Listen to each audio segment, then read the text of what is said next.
అందరికీ నమస్కారం.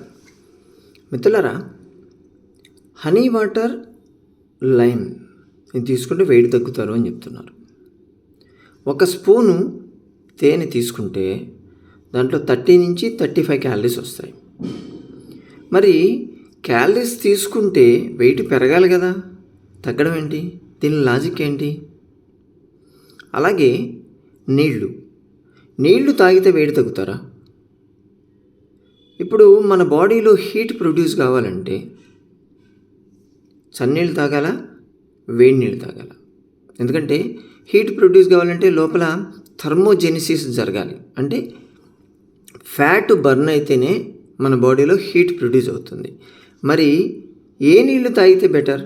అసలు ఈ వెయిట్ రిడక్షన్ కావడానికి మనం నీళ్లు తాగి కూడా వెయిట్ తగ్గొచ్చా అనేది కూడా ఒక పాయింట్ ఉంటుంది.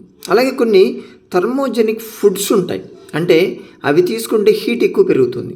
ఉదాహరణకి మీకు తెలిసిన బొప్పాయి పండు తెలుసు కదా, బొప్పాయి పండు తీసుకుంటే హీట్ వస్తుంది అంటారు. మరి ఎందుకు వస్తుంది? అదే రాగి జావ తీసుకున్నా హీట్ వస్తుంది అంటారు. మరి సమ్మర్లో రాగి జావ తాగితే కూల్ అవుతుందని చెప్తారు కదా. మరి ఈ రెండింటికి ఏంటి కన్ఫ్యూజన్? ఏది తీసుకోవాలి? నిజంగా వెయిట్ తగ్గాలంటే రాగి జావని ఎలా తీసుకోవచ్చు, అలాగే బొప్పాయి పండుని ఎలా తీసుకోవచ్చు? ఇటువంటివి చాలా సందేహాలకి పరిష్కారం రేపు దొరుకుతుంది.